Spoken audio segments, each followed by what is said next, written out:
خضر علیہ السلام سوکو مولانا صاحب دو قول دی پکی خواه دا نیر نشی یو قول داده چه دا نبیو سو دویم قول داده چه ولیو نمی سو نمی ده بلیا د پلار نمی ده ملکان او دویم قول ده نمی ده ارمیا د پلار نمی ده حلقیا دریم قول داده چه نمی ده الیسا سلورم قول داده چه ام دا خضر نم ده او د پلار نمی ده عمیا خضر ورطولی وی چه پک کم ازمکه بانی بکینا سیده کنا سپین ازمکه بانی اغا بشنشو قدم بی چه پکی خو کنا سب بشو رازا او دا جونده ده کمر ده دا میو خبره ده گورا جونده ده نو ده که دو قول ده علماء ده یو قول دا ده چه جونده ده دا جمهور وی ده بجونده وی تر دجال پو دجال با یو مومن راولی اور توی پا ما بانی مومن شده بورتوی نا عرب اور بانی کی دی پا منز بے پری کی او بیا به ژوندې کی ورتوی ز خدایم کنه ما ورتوی لعین مخکې شکو اوس خو یقین راغی چې دجالی ودا به خضر علیه السلام الته بده شهید کی دویم قول دا دی چې مړ دی ثوابي والا هم دا قول خوښ وای مړ دی خو جمهور علما سوي ژوندې دی څوک چې وای مړ دی سلور دلیل وای یو آیت وای وما جعلنا لبشر من قبلك الخلد ما یو بشر د پاره ستانه مخکې همیشواله د ژوند نه دی ګرځولای نو چې تاسو خضر علیہ السلام ته ژوندې وای دیږي نو دا خو بس د دې آیت خلاف نه نه مونږ وای نه دجال چې مسلمانان شهیدان کین نو دی بل تمړ کی او خلود خودی ته وای چې د سره په مرګ نه راځي دویم دلیل دا وای که خضر علیہ السلام ژوندې وای رسول الله مبارک نه به دا حدیث نقل کړي او یو حدیث هم ته نه ده نقل مونږ وای نقل دیتی اذان وخت کې چې څوک دواړه نوکان مچی کی کنه نو رسول الله مبارک وای د دسترګې بنه خوږیږي نه بلندیږي د دې راوی خضر علیہ السلام دی دریم سوال دا وای دلیل وی رسول الله مبارک فرمایلی دی زما زمانہ کې چې کم خلق ژوندې دي کنه نو دا بسل کال بعد د دا یوم نه پاتې تاسو خضر علیہ السلام ته ژوندې وای دا خو به پاتې نه مونږ وایو ادا حضور خبره دا غي د زمانه متعلق وا هغه وخت سره چې کم خلق دا معنا نه چې د چا عمر به د سلو کارونه نه زیات ولی غفار خان بابا یو سلسل کالنو سلورم وی رسول الله مبارک بسر با جهادونو کی شریک وی منگوائی دا جهاد دا علم تشریعی دے او خضر علیہ السلام مامور پا امور تکوینیو فن جداو نو سی دا دا چی جوان دے زما خبر دا مجدد سیب خواهد مجدد سیب وی ما خضر علیہ السلام مولی دا پا یو چوک دا هندوستان کی او پختن میں تیو کڑ جوان دے کمڑی سو کوئی جوان دے دے سو کوئی مر دے ویراتوی مڑی ما خو زما د روح نه الله د ژوندو کاروي زما دا خوښ دی ځکه مجدد صاحب خو خپل دې پښتنه هم کړی ده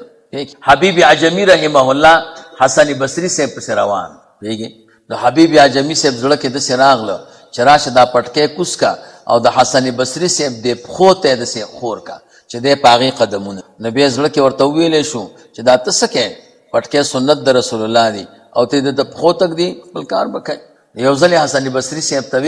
وی پکم شي کې د الله رضا ډیره ده بیا خو دې پریخ وکنه چې زړه کې در تراغله چې پټکې ورته خور که دغه وکنه د اولیاء او د بزرګانو خبرې ډیرې جیبای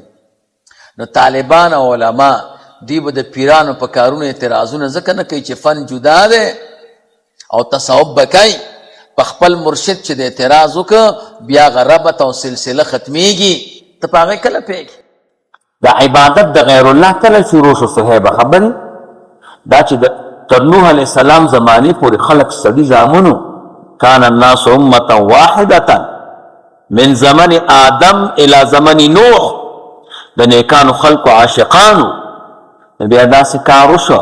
چې نیک سړی به مړ شه کنه نو دوی به ورته قبر ته ورتلو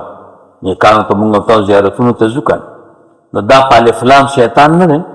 دا ولا راغی او دغه زراورو عقل کار نه کو ورته وی داسې کار کوي چې دا خو تاسو دی ډیری ته ناس یې نو دې سره مو محبت او تسلی مو ډیره نه کیږي کم پیر صاحب او نیک سړی مو چې وفات کېده کنه نو د هغه نه کسو باسئ نو هغه وخت کې خو دا د بجلۍ انتظام نه و کنه نو د تیګو عکس به یې د هغه مړي نه جوړ کړه بلاګانې وي چې ورته کتل هغسې عکس نه جوړ نو په شناخته به د هغه پیر صاحب او د هغه نیک سړي څه چلو کو هغه بت کېښو نو بیا به هغې ته ژړل چې سجدې ورته نه کول نه ورته خدای وي هغې ته به یې ژړل او بس هغه به یې یادو. د هغې نه وروستو چې دا زامن پیدا شو شیطان ورته وی تاسو خو هسې دې بت ته ناست یئ. وی څه وکړو؟ وی دې ته سجده لګوله. نو هغې ته یې سجده شروع کړه. نو بیا خو وروره د نوک په ځای عوام سوک نه منډي، بس بیا نیکان میکان یې په ځای پرېښودل او بس هر سړي به ځان ته یو فرضي بت جوړو، هغې ته به یې سجده کول. ابتدا یې ګورې د دې نه ده یقین وکړئ که تاسو دا کار پرې نه او د دې پیرانو دا عکسونه نه وباسئ، دا وباسل هم پرې نه ښودل، ستاسو بچي به ورته سجدې کوي. تا ته ما ونه ویل، ما ورته وی چې حاجي صاحب دا به ستا بچي بیا ورته سجدې لګوي، ته خو یې مچې کې او یقین وکړه چې دا به سجدې شروع کړي.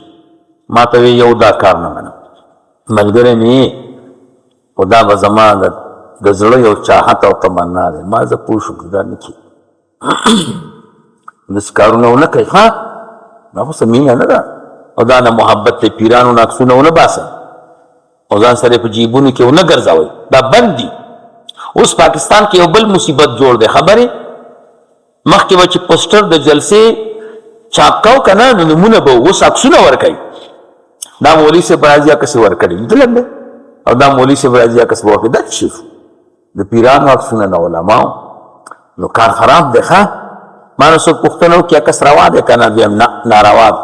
وی اتې چې وباسي، ما دا جدا خبره ده، زه خو عکس نه وباسم، ما نه خلک وباسي، خو لیکن زه ورته روا نه یم. ګناه کې او ګناه ورته وایې دا جرم کم دی، خو چې ګناه کې او حلال ورته وایې دا خو غټ جرم دی. ځینې کې مو خبره کېږي که نه؟ احتیاط کوئ. ښه عکسونه که موبایل کې د سرې ټول وران کړي، دا ختم کړي، اخرت هم تباه کړي. پیر صاحب چې به درته ګران دی ذکر یې وکړه، سبق یې ووایه، دعا ورته کوه، ورسره ملاقات کوه او تاوان کوي.